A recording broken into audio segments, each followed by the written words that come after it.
Hey everybody, it's my 29-gallon miscellaneous tank. It's Friday afternoon and we're going to take a little trip around the world here. I'm not going to lie to you, I plan on spending the rest of the afternoon out in the kayak, and so I decided I was going to shoot some video before I went out for the afternoon, and I thought an around the world update would be a good thing to do because it's been a while since I've done one. So this is really impromptu, as they often are. All I've done is really kind of walk around the room and make sure all the lights are turned on and everything, and so we're going to go ahead and shoot this video. Not a lot going on here in the 29 as usual.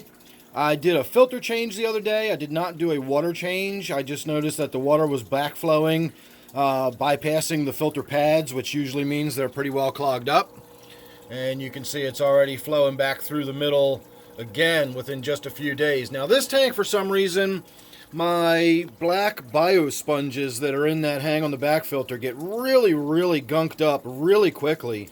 So about every fourth or fifth time I need to change my filter pads, I also have to rinse out those black biosponges to allow water to continue to flow through them, or I wind up getting that backflow. So it's not necessarily my filters that are clogged or my mechanical filters. It might be my biological filters that are getting all gunged up in there. I'll actually do a video about that. That's a topic that's worth discussing, on how to clean those properly and everything. I know when I first started, I was doing a very bad job. I was actually cleaning those biofilters as though they needed to be fresh and new after every water change, and I was basically destroying my nitrogen cycle every time it was beginning to get established. I was rinsing it out and killing it all.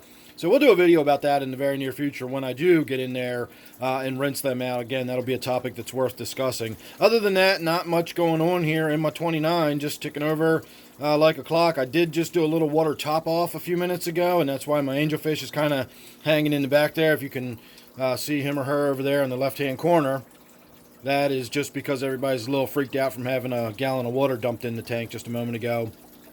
My little Bolivian Ram is still doing well. Almost seemed like it came when I called it. Good behavior, good color, normal eating. Still seems a bit peaked and thin, but not so much that I'm worried about it. So I'm okay with the way my little Bolivian Ram down here in this 29 is doing. Can't really think of anything else other than mentioning, which you've probably already noticed, is a little bit of new growth on the Anubias. Don't forget, I do sell any excess plants I've got. I've always got tons of Java, Fern, and Water Sprite. So if you're interested in any of either of those, I'll put my email down below. And I've always got Java, Fern, and Water Sprite available. So I sell a lot of it for a pretty good price too. So again, hit me up on the email down below if you're interested in that, and we can talk about it. So this is my 55-gallon gourami tank.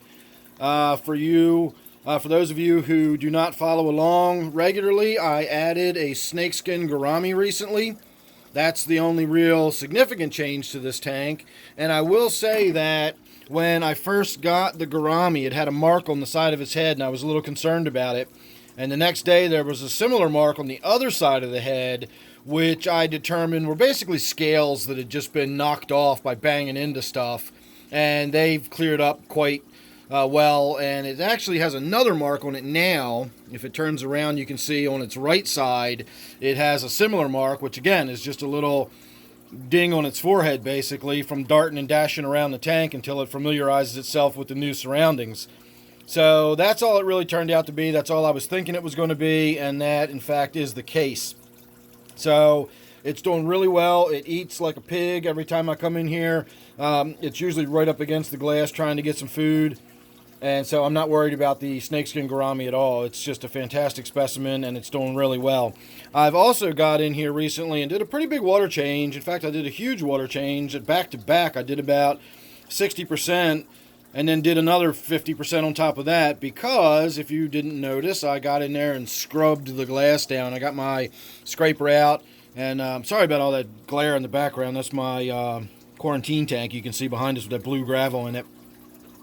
I got in there with my razor and scraped everything. I didn't get to the little corners, nooks, and crannies that I couldn't get to. Not holding the razor in my hand, the razor on a stick to create a little scraper tool. And again, I did the best I could up in those corners. I didn't worry about that far end at all. That doesn't bother me like that. In fact, it prevents me from seeing that ugly wood paneling back there a little bit. But the back glass, I did a pretty good job. You can see I missed a couple of spots. But all things considered, with the amount of detritus and everything that was swirling around the tank and, the water change going on and everything, I think I did a pretty good job of getting that back glass cleaned up. And, of course, now that I'm saying that, I noticed right here on the front glass, I missed a little bit too. But that was not my intention to be done with this tank. That was a good preliminary cleaning. I did not do anything with the filter. So that is going to have to get pulled apart and cleaned out, because while I was doing all that scraping and scrubbing and cleaning, I had the filter running to suck as much of it out of the tank as I could, in addition to what was getting drawn out through my siphon. So no doubt that filter is full of all of that algae and stuff that I scraped out of there. So another day or so, whenever I get around to it, I'll get in here and I'll do another water change on this tank. I'll finish cleaning that glass up a little more, and then I will get in there and do that filter change as well. So moving on to my 55-gallon TBar tank, although at the moment I don't see the TBar. There he is, all the way down the far end. I've noticed, the usual digging and sort of nest building behavior. He gets a little fussy with the angelfish sometimes and chases the angelfish around. I've even seen him chase my big pleco in this tank around on a few occasions. The pleco is hiding right up here in the bushes somewhere. I don't know, you can't see him really, but that's its tail right there you can see sticking out. So it's down in there. It burrows itself up in that Anubias and does a pretty good job of hiding for as big as it is. I did have a viewer identify it for me. I cannot remember what the actual name is, but I did get that identified for me. And it is not what I've been calling it, the sailfin pleco. It's some other similar type of pleco. And I've still been debating whether or not the one in this tank is the same species as the one in my native tank. And when I shot the video the other day, I was saying I did not think it was. But I've looked at it again a couple times, and from the right angle, it suddenly looks very much like this one in here. They look very similar. So again, I'm still on the fence. I'm still not sure. It's not out of the question for Petco or PetSmart or any of those big chain stores to have, fish come in that are mislabeled. But at the same time, it's not common to have them mislabeled like that. When they get these high-fin spotted plecos, as they call them, more often than not, they're all going to be the same species of fish that's in the tank. And while I didn't buy them at the same time, I did buy them from the same store under the same common name, and so it's likely that they are the same fish. They're just slightly different color variants or something like that. I don't know, but that saga will continue. We'll have another comparison look at them some other day when they're both out on full display. Other than that, not much going on in here to think about. I did recently cut the tips of the Anubias over here. I cut this whole top section off. The rhizome was growing up so much that it was actually sticking out of the water. And you can already see a lot of nice green new shoots coming out on that. So I'm pretty excited about that. This has a lot of new growth on it too over here, but I'm probably going to have to cut this rhizome too. I'll come down to about right in here somewhere and I'll cut it off right there, and then that'll give me that big chunk right there. So again, whenever I do that, and I've got these spare chunks of Anubias, I do offer them for sale, and if nobody's interested, I usually try to use the Anubias myself. The Water Sprite and the Java Fern, I just have so much of that, I couldn't possibly use all of it, so I've always got Java Fern and Water Sprite available for sale. And there's the nose and sort of lip of my big pleco that's in this tank. So this one is also due for another water change. You can see all of the poop starting to collect on the bottom. And try as I might, I cannot think of anything else to really talk about with this tank, so we're going to move on. We got a lot to cover today. This tank has a lot going on in it. My black ghost knifefish died during the last treatment, where I was blacking the tank out and trying to let the algae die and so on and so forth, and I wound up killing my black ghost knifefish for lack of oxygen. So I had the air stone in there for a while. I cut the lighting back. I added some live bears. I put a few guppies and whatnot in there. And it started having a pretty big impact on the amount of hair algae that was in the tank. So I found out I had some other issues going on with the tank. You know how I always keep a cloth on top of my tanks to keep the light from glaring in our faces? Well, this one had this old fitted sheet hanging on top of it too, because I was trying to black it out and I had the sheet hanging across the front of it. So when I finished blacking it out, I just kind of like threw the sheet up on top and left it there. And what I wound up doing was knocking it back into this crack in the glass. This crack runs all the way down the length of that back section of glass, and it can separate, and it had. There was a little bit of a gap in there, and that sheet had gotten down just far enough that it was touching the water, and that began the process of wicking the water up out of the tank. And so my tank level started dropping, and the humidity in the room started getting really moist and muggy in here, and I couldn't figure out what was going on until I finally noticed that that's what was going on. When I went to top the tank off and do a water change to investigate, I noticed how wet everything was up top. So that is something to consider if you're going to put cloth or something over your tank. I've had that happen similarly with this very same tank. If we look again, you'll notice how right there is the water. So if this pulls a little bit and doesn't get quite right and just drips down in there, boom, that's in the water right there. And it will start wicking water up out of the tank. So I'm always kind of mindful of making sure that I check on that from time to time and make sure that that's a nice, over that section and not hanging down into it, because it will start wicking water up out of your tank and dripping on the floor and leaking, and you can have all kinds of issues. So if you haven't already noticed, my big Panda Molly is also in there. I noticed she was in my 20 gallon Angelfish tank, and I noticed that the red tiger barbs, the cherry barbs that were in there were harassing her and chasing her around. And so I got her out of there. I put her in here. I figured she would help with the algae control, and boy has she. I just sit here and watch her just go around and nip on the algae all day long. So I've cut back on the algae wafers that I'm putting in this tank. I'm sort of forcing the fish to eat the natural algae that's in here. Instead, I am putting a few shrimp pellets and stuff on the bottom just to make sure there's a variety of food. But for the veggies, I'm trying to let that come directly from the tank for now. So I don't know if I'm going to add anything else to this tank or not. I may find my little Crenocycla regani here, my little dwarf pike cichlid. I may find her a mate, since I don't have that other large fish in the tank, and I don't really have to worry about these. I don't like the cichlids if they get territorial and they start spawning and they get nasty and mean and start chasing all the other fish around the tank.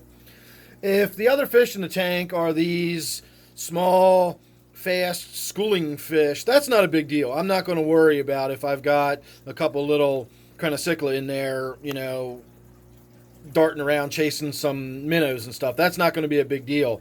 If I had that black ghost knifefish, which had its own territory and everything, that would have been a different story if I had these little dwarf pikes in here breeding.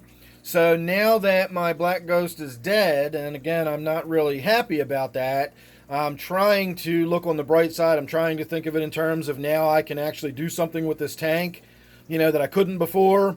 And so I'm just now starting to take an interest in this tank again. I'm thinking about maybe revamping it a little bit. It seems like, now would be a good time if we're going to consider the passing of an era, or the, maybe change it up a little bit. I'm not going to get in there and change it too radically, but I would like to change it up a little bit, if nothing else, just to make it a little easier to maintain. I have so much junk in that tank that it just makes it impossible for the water to flow around it freely. And believe me, you don't even see how much stuff I've got piled up in here. Like all this cave, that's got rocks under it, and there's rocks underneath it here. The cave's back here. It's almost like an apartment complex. It's a series of rocks with smaller rocks in between to create caves and spaces, and there's a lot of restriction to the water flow in this tank. And so that probably contributes to all of the algal growth and everything else. So once I get in here and make a few changes, that's my main goal, is basically just to open the tank up and let the water flow a little more freely, let the fish swim around a little more freely, and that sort of thing. So we'll see. Anyway, moving on to my 125-gallon native tank. I'm sure by now most of you are aware that I've put some sunfish in the tank. My experience with sunfish is it takes them about 15 seconds to adapt to life in a fish tank. They'll eat any kind of food you give them pretty much immediately. and it takes them all of about one feeding to learn where the food comes from. And you can see how active and excited everybody's getting now, because they think it's about to be feeding time. If we come over here and open the lid, they'll start biting. They're literally biting my fingertips. It's kind of weird and freaky, actually. Yeah. Go noodling for fish in my own fish tank. So you can see I'm touching this one right here. You can see they don't, they're not shy. I'm touching them. So that's about all that's going on in here. Is I've got these new fish in it. I gotta say, I'm personally not overly thrilled with it. I would like to put I would love to put a yellow perch in here. That's my dream fish. I've wanted a yellow perch for this tank ever since I set it up. The problem is, I think the size limit to keep yellow perch is like a foot or 10 inches or something. It would be ridiculous. So I would have to catch one at a friend of mine has a pond, and with the private pond, you're allowed to keep whatever you want, whenever you want. And I don't think there's any perch in there, though. I've never caught one, but it is possible. And I know other people that fish in that pond do bring fish there and release them. So it's possible that somebody's put some perch in there. A white perch would be cool. But honestly, a white perch doesn't really look a whole lot different than these shiners right here. It is different than that, but they're not a lot different. It's just sort of a white torpedo, silvery sort of fish, torpedo-shaped sort of silvery fish. The yellow perch are just fantastic looking. They're yellow with these black sort of tiger stripes on them. Really cool looking, really aggressive, interesting behavior. So that's my goal. I'd like to do that, but I just don't know how that would work out. I definitely still need to thin out the herd here. I got to get rid of some of these larger minnows and chubs. I'm probably going to get rid of a lot of these sunfish again. I put them in the tank not really fully appreciating how large they actually were, because at a pond they seem fairly small. You bring them home and you put them in a fish tank and they seem huge. But these really aren't big sunfish. These aren't, even if I was out camping and I was going to have a little fish fry for dinner, like most of these wouldn't even be ones that I would keep for that reason. They're not even big enough to put in and do a little pan fry, So they're small sunfish, but they just seem really big in here. So what I'd like to do, and what I honestly had intended to do the day I went out and caught these, the very spur of the moment, I went out with hook and line. But what I might do is go out with a net and try to catch small sunfish. I'm talking about like babies, quarter to silver dollar size, and get 15 or 20 of them going on in there. And then we can see a little school of fish swimming around and watch them grow and develop. This just looks like a huge overcrowded tank full of fish all of a sudden again. I don't really feel like I changed it much at all, other than kind of swapping up what actual fish were in there. But they're still too big and there's still too many. And I don't know. We'll have to wait and see what happens. Oh, the other thing I did to this tank is, I've been swapping my lights around, or you may or may not know. I've been swapping some lights around. I've been trying to get a lot of these LED spotlights that I have. I have up here, this is a 5000K, and it's a spotlight. It shines almost straight down, very much in a column of light. But it's a low-budget LED, and it's only got a color rendering index of 80, which is basically like having a fluorescent light on the tank.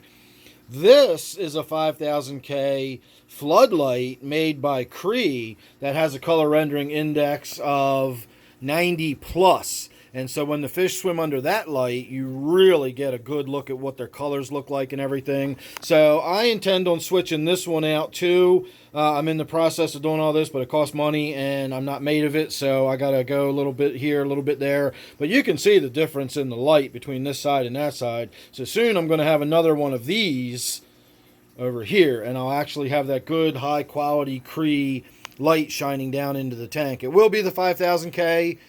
Just because that's what I've already got on here, and I'm not going to, go out and buy a new 2700K when I've already got a $15 light in there that's 5000K. We're just going to have to deal with this tank being 5000K. And then, of course, down at this end, we've got the shop lamp that's lighting it up, and that too is a 5000K, but looks a lot dimmer.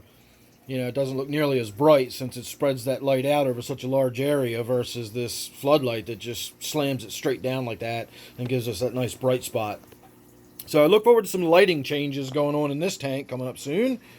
Not really anything worth talking about in my snail tank. I did notice the other day that the shrimp are still in there. I do have at least one ghost shrimp still living in that tank somewhere. So one of these days I'll get in there with the net, scoop it out, and we'll throw it in another tank and see whatever happens to it. My 40-gallon breeder purple spotted gudgeon tank here. I'm actually looking for the purple spotted gudgeon, and I don't see it, which is not that surprising. He only really comes out during feeding time.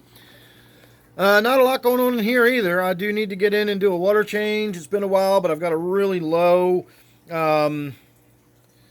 stocking density in this tank. If it's still alive, and I kind of assume it is, that little hole back there underneath of this rock always seems to be cleared out and open, so I'm assuming that little South American bumblebee catfish is still living under there. I know my little rubber lip pleco is still alive. We might be able to see its silhouette if we look under there, and of course we can't. But I do still see it from time to time. I saw it last night, in fact, come out and get some algae wafer for dinner.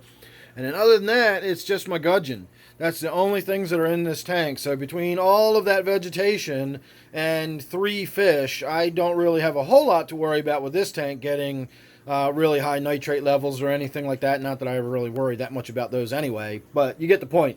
Is this tank doesn't need a whole lot of attention usually.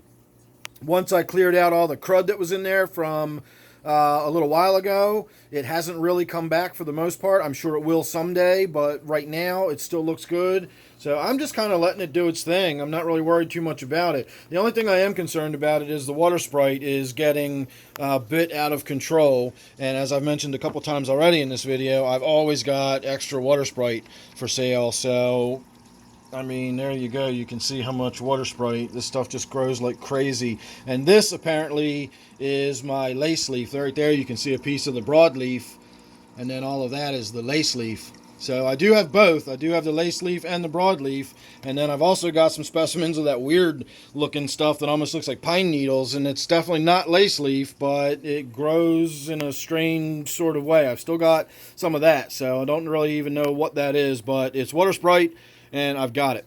So moving on, because we're running short on time here. I like to try to keep these under half an hour if possible.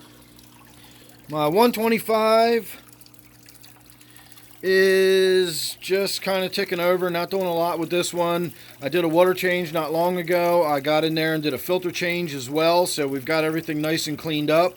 But likewise with this tank, you can see all that floating water sprite down at this end makes the tank really dark, and the glass is getting a little bit grungy, so I need to get in there and wipe that down again, especially on this end. Right here, this area, the light really hits the glass for some reason, and it just, I get that spot of algae growing right there. I guess I get it here too, and honestly what that's probably from is from this LED right here shining this way.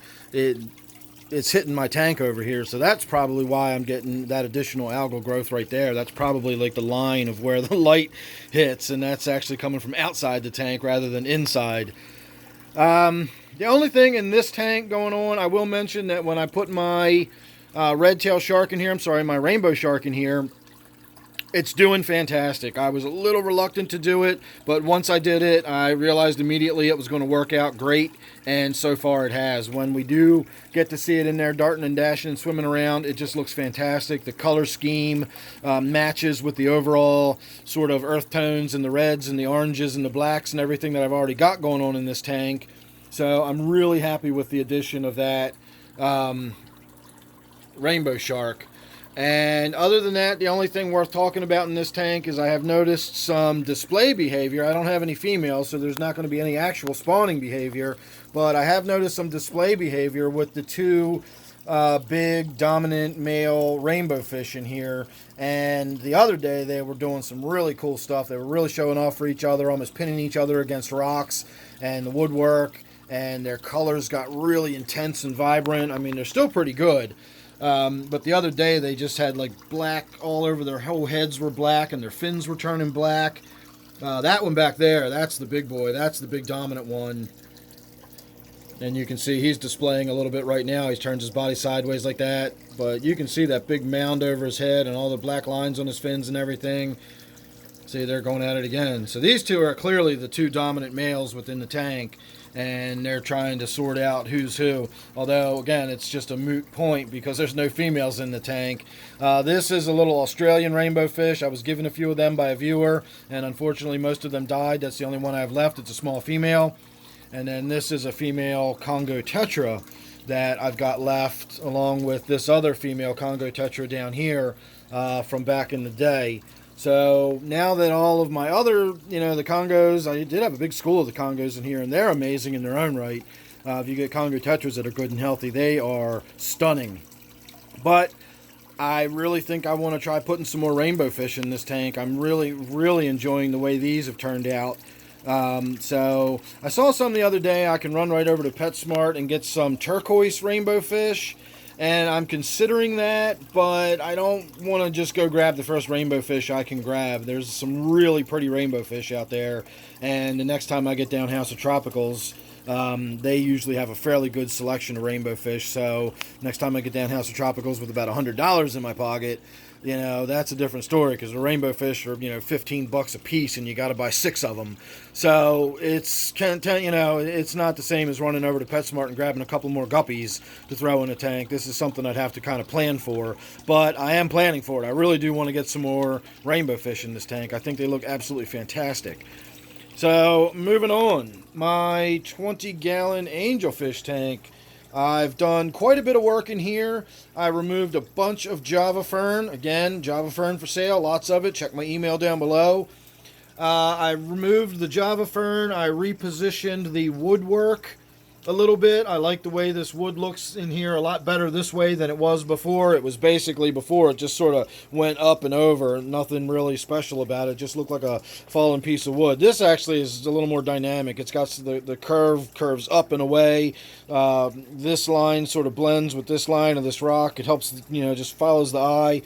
So I definitely like the aesthetics of the tank better now. I like the fact that it's more open. I did wipe down the glass, do a filter change, all that good stuff. I removed the Panda Molly that we already saw earlier, and I added 7 gold White Cloud Mountain minnows. And to date, my angelfish here has apparently eaten 4 of them, because he got 3 on the first night, and then there was 4 in there for several days, and I thought, well, he's eating all the ones he can eat, and we're down to the 4 that are going to grow out. And then apparently last night he must have gotten 1 more, because we're down to 3. And this is a very fat, happy angelfish. So I will probably get in there this afternoon and try to scoop those remaining 3 out. Maybe get them down into my quarantine tank and see if we can't grow them out a little bit, and maybe even just throw them in another tank or something like that. I don't know. Maybe I'll just pull them out and throw them in my waterfall tank, and then we'll put something altogether different in here completely. So other than that, not a lot going on in that tank. My quarantine tank has had a nice big water change. I put a new light on this. This now has one of those LED replacements. It basically is shaped like and looks like a T8 18-inch tube. It's a retrofit. It basically just went right into the standard hood, but it is now LEDs instead of a fluorescent light, and I don't know if you can tell or not, but it is a lot brighter, and it looks a lot better. The quality of light just seems to be better to me, although it's probably not. It's probably just my imagination, because I'm such a fan of LEDs. That in itself probably makes me appreciate it more. I've got 4 of the Siamese algae eaters in here. I bought them as flying foxes, but they are indeed true algae eaters. I've got my 2 resident guppies that are swimming around doing their thing. And then I bought this Dumbo guppy a few days ago, and I'm absolutely in love with it. I still haven't decided what I want to do with this one yet. When I bought it, I originally bought it just thinking it was a really cool guppy, and I was going to put it in my waterfall tank with the other really pretty guppies I have. But when I found out how much it cost and that it was some sort of special Dumbo guppy, I'm now halfway tempted to think about breeding it and doing something like that. So I don't know if I'm going to do that or not. I'm not in any hurry to make any decision. While it's sitting here in my quarantine tank for the next week or 2, I can figure out what I want to do. And realistically, honestly, if I really did want to breed it, I could just put a female. I'd have to get the other 2 males out first. But I could just put it with a female in this tank for a week maybe 2 weeks, and then as soon as I realize the female's pregnant, I can then separate him and put him in whatever tank I wanted, and then I would have a female just loaded with offspring, and I could go from there with the continuation of breeding it and so on and so forth. So I basically just need him long enough to act as a stud, and then I can put him in another tank and forget about the whole breeding him altogether, and then I can just go with what I've got in my little holding tank or my little breeding tank or whatever I decide to do. Ultimately, I'll probably decide to just throw it in my tank and forget all about it. But we'll see. And when I say forget all about it, I mean forget all about the breeding, not forget all about the fish, obviously. Okay, last and not least is my Brackish tank. Haven't done anything really since the last time we talked about this tank. We've still got the reduced salinity. I still have not checked to see what that reduced salinity is because it really doesn't matter. It's just less than it was before. And I haven't noticed a whole lot of change. There's definitely no change in the fish behavior or anything like that. We've got the one molly here, and I don't know if you can see it or not, but my other orange sailfin molly, that's what they are if you're wondering, are orange sailfins. Behavior hasn't changed. I'm not seeing a lot of difference in the plants. Butterbean looks better, but I think he was already starting to look better before I reduced the salinity. I don't know, but the white spots and the markings that used to be on him just don't see as prevalent. They just aren't there as much as they were before. So I definitely think he's starting to look better. But I don't know if that's actually related to the water salinity being dropped. So I don't know, but I'm not going to stop my little experiment. In fact, the next time I do a water change, I'm going to do the same thing I did last time, which is pull water out. And then instead of putting brackish water back in, I'm just going to put fresh water back in. So it'll add another 5 gallons of fresh water, thereby reducing the salinity a little more.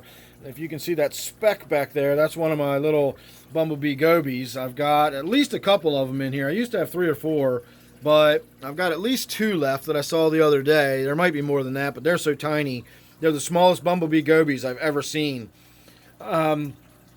Bumblebee goby is kind of an umbrella name. They're just a variety of different brachygobius species, and there's probably 30 or 40 different species of very small gobies that are yellow with black stripes on them, and they're all slightly different species, but they all just sort of get lumped into the bumblebee goby. So this particular batch that I got is the tiniest bumblebee gobies I've ever seen. Normally you buy them when they're that size and then they grow up to be double or triple what you bought them at. These are just tiny. So not really sure about how many I've got left. I started with 3. And also as an experiment, if you see that back there, that is a mealworm. I've tried putting mealworms in a few of my tanks. Everybody else seems to like them, but I don't think Butterbean is going to be a mealworm eater. So far I'm just relying on the shrimp, the freeze-dried krill, and the snails, which you can see the snail graveyard there on the bottom. So that's about it. I can't really think of a whole lot else going on here in the Brackish tank. As I said, when I do my next water change, we'll reduce the salinity a little more, and we'll just see if we don't get better plant growth and less, brown diatom algae growth and all that kind of stuff. So make sure you're subscribed. That way you won't miss anything I got coming up. You never know what it's going to be with me. And then don't forget, of course, we always start every round the world update here at my 29-gallon miscellaneous tank. If you're subscribed, of course, you won't miss that or anything else. So thanks for watching this one. I'll see you real soon in the next one.